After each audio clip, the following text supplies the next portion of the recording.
In this episode of Locked On Capitals, it is the player review and profile of TJ Oshie. Let's talk about TJ next on this edition of Locked On Capitals. Locked On Capitals, your daily podcast on the Washington Capitals. Part of the Locked On Podcast Network, your team every day.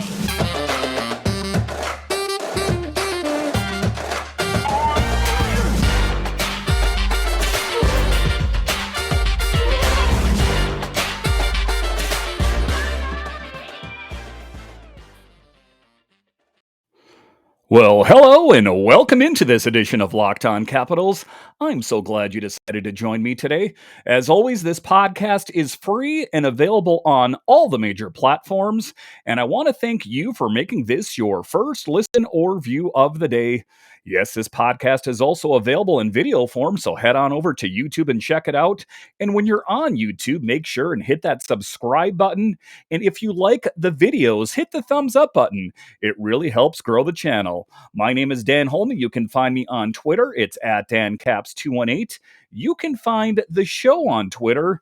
It's at Locked On Caps. So in this edition, we are going to talk about TJ Oshie, a player who's just kind of a real heart and soul guy on this Washington Capitals team. His name isn't always in the limelight. It's not always the marquee name player on the team, but just his contributions to this team year after year after year. And then we'll talk a little bit later about his origin story and where he comes from. But just to start off here, we're going to talk about TJ Oshie and what kind of player he is, and kind of going forward, what can we expect from him? What kind of production in the 21-22 season? In 44 games played, he had 11 goals and 14 assists. So just taking a look at that, some pretty good numbers, not some, stat that's going to just jump out at you. But, if you take a look at TJ Oshie and how he plays game after game after game, it's kind of not even just the goal scoring. It's the intangibles. I think with TJ Oshie, he has a super high hockey IQ, and sometimes that is worth more than some of the other aspects to his game. But just a really solid player all the way around TJ Oshie is. This article is in SB Nation. They're talking about the key stat. It is a special player who makes a difference over the long run. TJ Oshie does not appear on many, if any, leaderboards among NHL statistics categories, but his presence had an effect, whether coincidental or correlational on Caps' fortunes this season.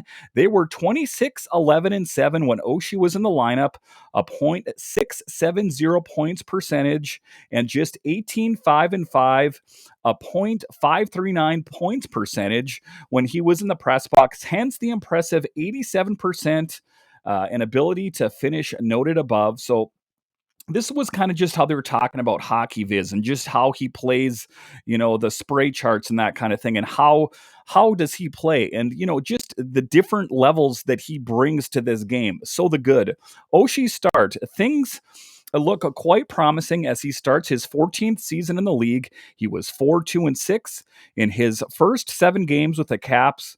We were going 4-0-3 even after missing 16 of the next 17 games with a lower body injury. He returned to a respectable 1-5-6 over 10 games, a combined 5-8-13 over his first 18 games, a 23-36-59 pace over 82 games that would challenge his career best in assists and points, 39 and 60 respectively in 79 games with the St. Louis Blues in 13-14. And, that's what I'm talking about with TJ Oshie, is just kind of some of the intangibles that he brings to the game. Like I say, it's not always the things that just jump out at you right away. But if you even take a look at what he brings in all sports, if you take a look back at his days when he was playing in Warroad, Minnesota, and, after that in North Dakota, just a solid player year after year after year. And, it's just one of those guys that they picked up from the Blues years ago, and it was a name. It is a household name. I would say that TJ Oshie is a household name, and I was really happy that they were able to get him on the team. Just taking a look at some of his stats, then they talk about the bad. The injuries: 10 games lower body injury, 6 games foot injury, 1 game COVID, 3 games illness, 14 games upper body injury, 4 games lower body injury, and that is just this season. All in all, he missed 38 games to injury. The injuries would play a role in Oshie logging the second lowest ice time per game of his career at 17:27, surpassing only 16:35 he logged per game in his rookie season with the St. Louis Blues in 2008-2009, and the worst plus-minus rating of his career, -12. He also could not generate any scoring momentum, a 3-game point streak being his longest of the season. And even with the standing and the injury absence, he did not score goals in consecutive games all season and recorded almost half of his total goal output for the season in 2 games, a hat trick in Ottawa in October, and a 2-goal game in Edmonton in March. One has to think the injuries had a significant role in the change in even strength and power play percentage compared to last season. And I mean, he is a guy that is a bit prone to the injury bug. We know that about TJ Oshie. But what is one of the things that they don't talk about in that article is that, if you take a look at TJ Oshie in comparison to some of the other players out there, he's not as big of a frame as some of those guys. But you don't tell that to TJ Oshie. He plays much bigger than he is. So I think that sometimes he takes on bigger players than he probably should. And because when he does that, sometimes he pays the price and gets injured. I remember that injury that he faced against Joe Thornton when he was kind of going up against him, and Joe just kind of ground him right into the boards, and he was injured after that. So for TJ Oshie to try to take on a guy of that size just kind of shows what kind of personality and what kind of player he is. And, when you read these articles about, he's injury prone or this or that, those are the intangibles I'm talking about there. His ability to play bigger than he is, I think, kind of speaks louder than anything else. So the discussion: can Oshie, who will turn 36 years of age in December, play his rough and tumble style and be a durable player? Or is his style and the risk it has for games missed the price the Caps must pay for his effectiveness when he is in the lineup?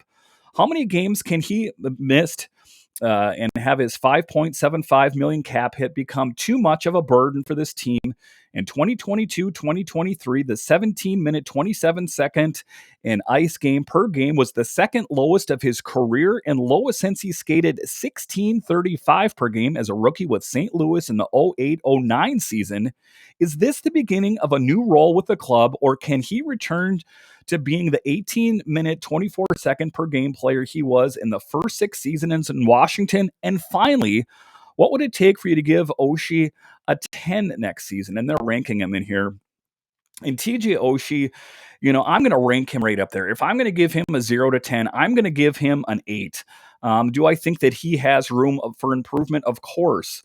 But, it's like I was talking about there. When you take a look at TJ Oshie, you have to factor in the certain things out there. It's not just the goal scoring thing. It's him being a playmaker out there that I think is kind of overlooked in that article. And I think that he brings a lot to this team. And to think of this Washington Capitals team minus TJ Oshie, well, that's not a really great thought either. And that's why I'm glad that they have him on a team, because he is that high hockey IQ. And like I say, when he even played sports back at home, whether it was football or baseball or whatever the case may be, he has always been and always will be a really solid athlete all around. All right, so after the break here, we are going to continue to talk about TJ Oshie and what kind of player is he. We'll talk about that next.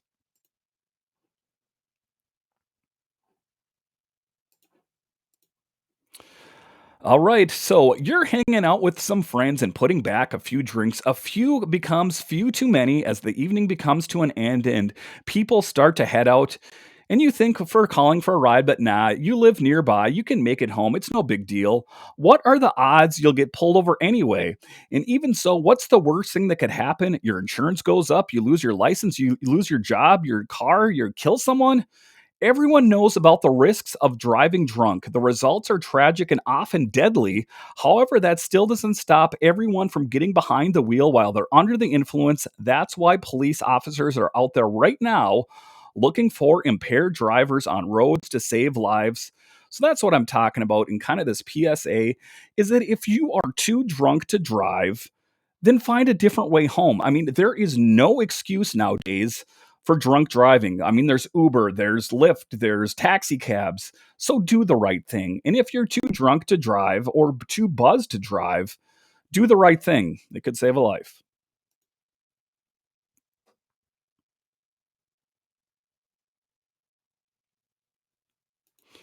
All right, welcome back to this edition of Locked On Capitals, where it's your team every day.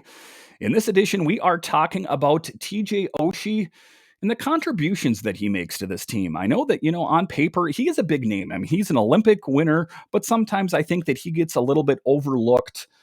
When you hear when and mention some of the bigger names around the league, sometimes TJ Oshie is overlooked, but I really don't think it should be the case. If you take a look at him, this story in the Peerless Prognosticator, they're talking about him by the tens for TJ Oshie.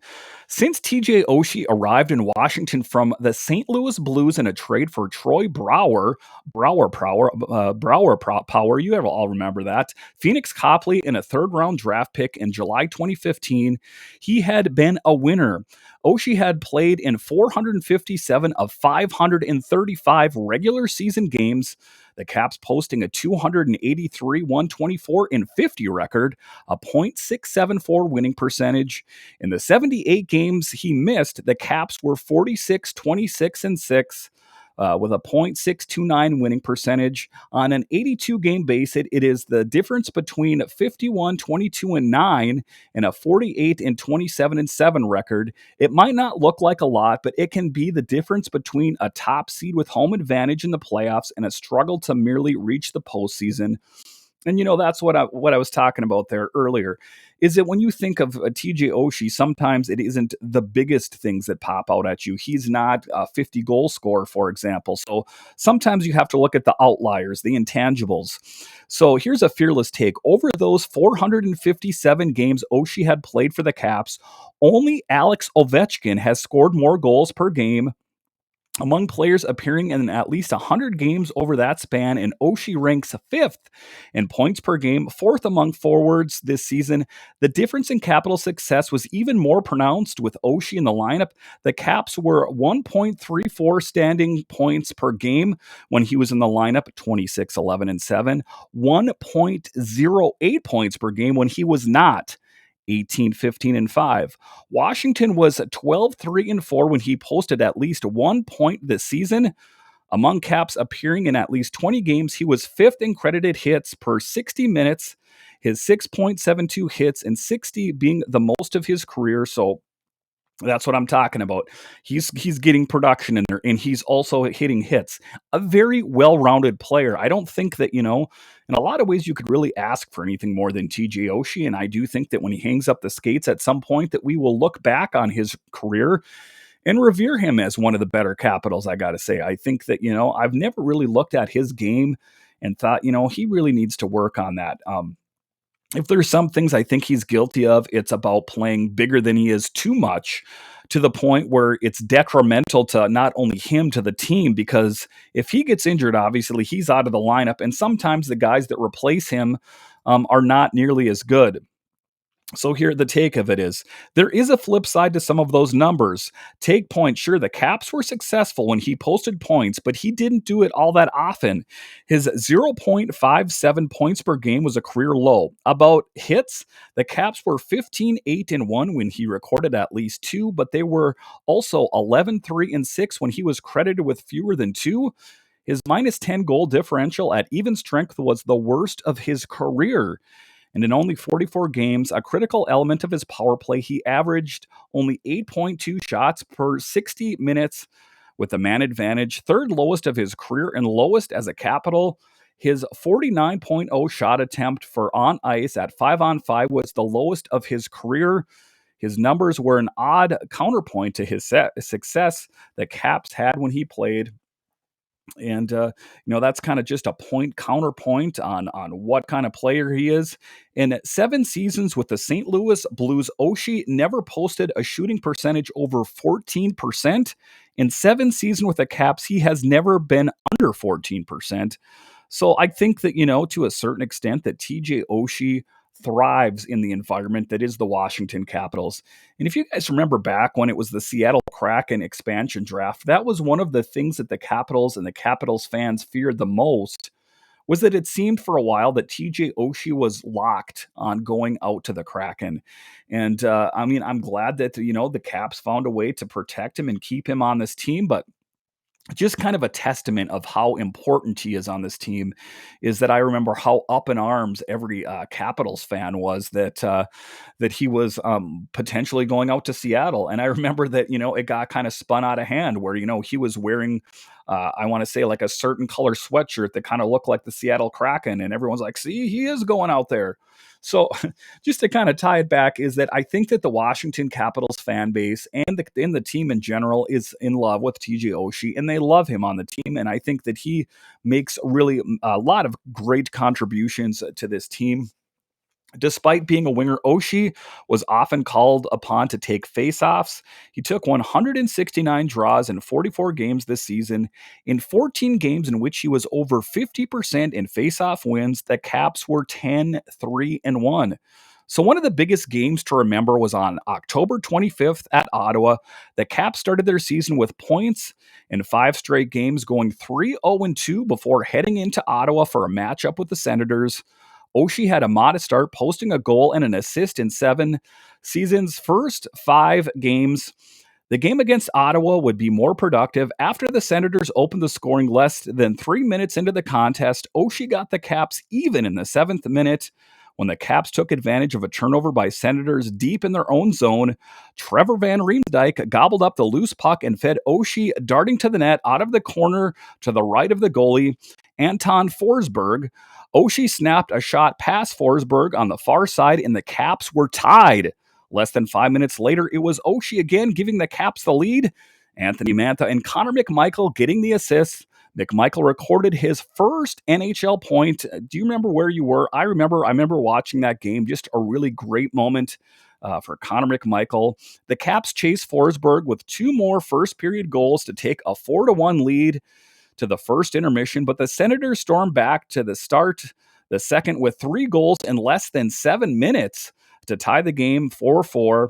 Alex Ovechkin put the Caps back in front with a goal late in the period, and Oshie then completed the hat trick with 7.3 seconds left in the third period when he took a feed for McMichael behind the Ottawa net, circled out and tucked the biscuit under the left pad of relief goalie Philip Gustafson. It would prove to be the game-winning goal in the Caps' 7-5 win and Oshie's only game winner of the season. So just a really kind of positive moment in TJ Oshie history there. There are so many to go over, but that was one of the ones from last year. And just a really, just like I say, a really positive and great player on this team. And kind of looking forward here.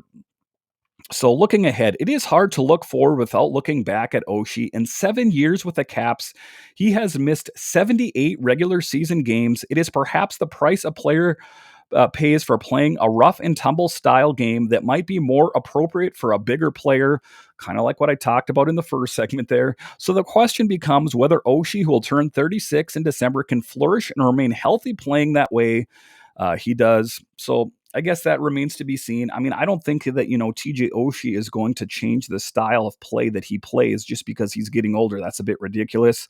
Oshie is something of an unusual case. The team performing well when he is in the lineup, even when his numbers suggest a lesser outcome at times, he does seem to have an intangible quality that fits the game of his teammates. For 22-23, Oshie will carry a $5.75 million cap hit that will extend for an additional 2 seasons with a modified no-trade clause. So I think that the Capitals will be well suited to have him, this next season, especially since you have Wilson gone, you have Nick Backstrom gone. So to have some of those veteran players in the lineup, I think will really help the Capitals out a lot. All right, so after the break here, we are going to continue to talk about the great player that TJ Oshie is on this Washington Capitals team. We'll talk about him next.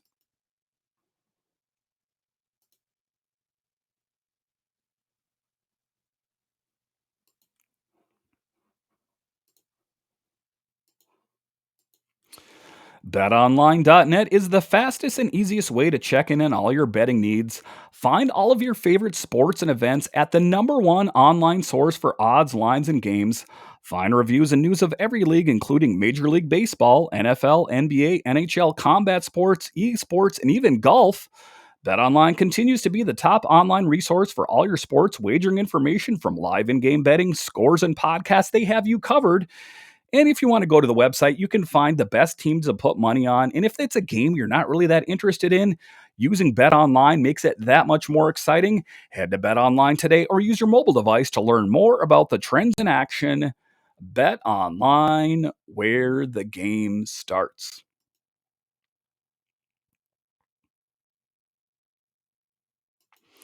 All right, welcome back to this edition of Locked On Capitals, where it is your team every day. In this edition, we are talking about TJ Oshie and the many contributions that he makes to this team. But let's take a look back. Let's take a look back a little bit on TJ Oshie's origin story.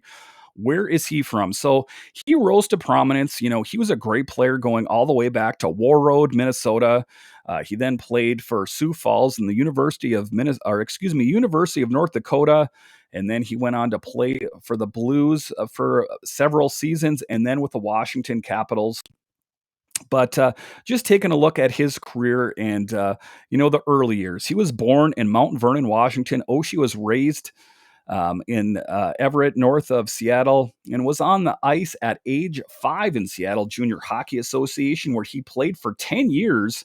Following his parents' amicable divorce, he lived in Stanwood with his mother, Tina, and attended Stanwood High School for the freshman year. In 2002, Oshie moved to Warroad, Minnesota, where his parents were originally from, and lived with his father, Tim, and his father's cousin.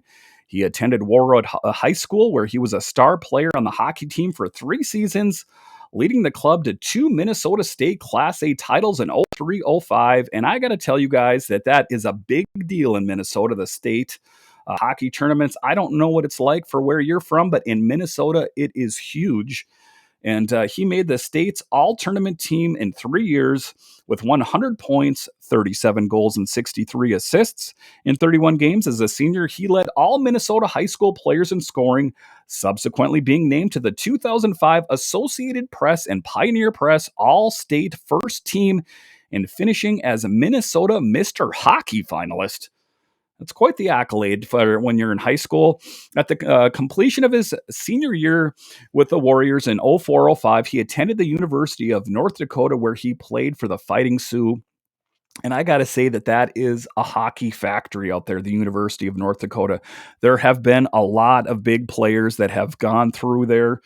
Oshie started his career in the greater Seattle area playing the Seattle Junior Hockey Association. Then he moved to Warroad, like they talked about there. In his sophomore year, Oshie improved to 52 points, 17 goals, and 35 assists, ranking second in team scoring.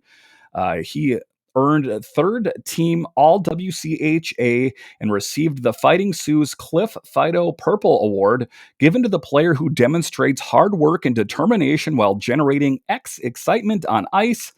Following North Dakota's WCHA playoff run, Oshie led all players with 8 points, 4 goals, and 4 assists in the 2006 NCAA tournament, earning NCAA's West All-Tournament honors. He played his last season with North Dakota as a junior, recording 45 points in 42 games. So just blowing up out North Dakota.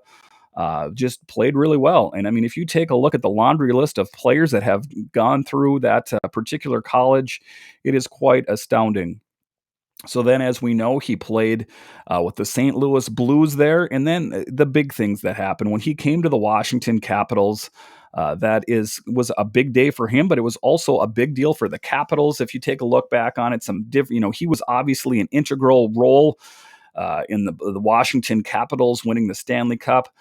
In a November 7th, 2018 game against the Penguins, Oshie was injured twice on the ice and came back to score the winning goal with 1 minute 14 seconds left in the game. Oshie was sent to the training room twice, the first time requiring 2 stitches to a cut near his left eye and creating an opponent's stick.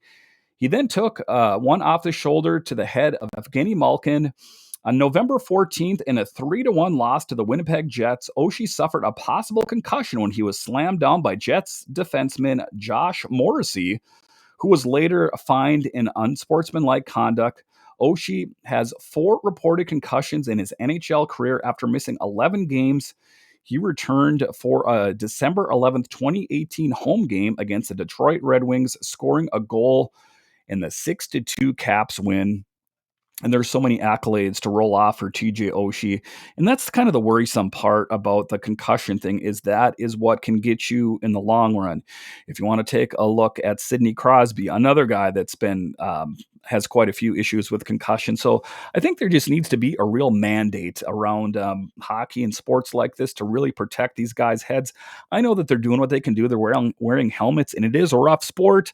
But, I'm thinking of these players long term. I'm trying to widen the lens out a little bit and seeing, where is TJ Oshie going to be after hockey? Where's Sidney Crosby going to be after hockey?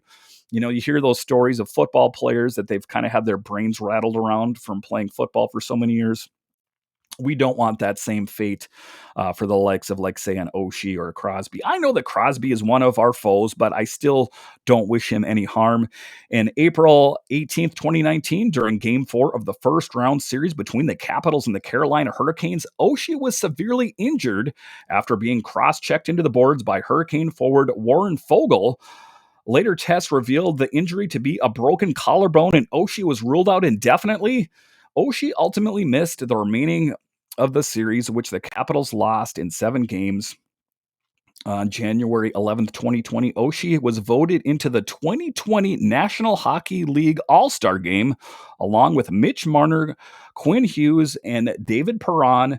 That season, he led all Eastern Conference plays with a 20.8 shooting percentage and 13 power play goals. What else can you say about TJ Oshie? Just a stand-up act. And if you've, listened to his press conferences or just kind of, followed him as a player for years, you realize that not only is he a great player, but just a really genuine and great person as well.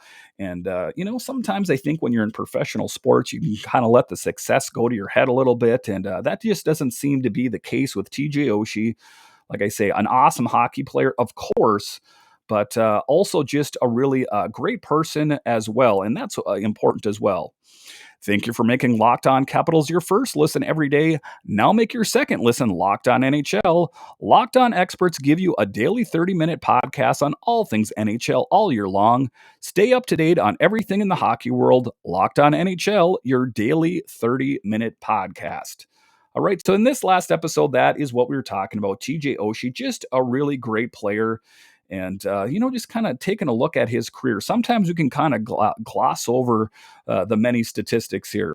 All right, my name is Dan Homey of Locked On Capitals. And once again, I want to thank you for joining me on this edition of Locked On Capitals.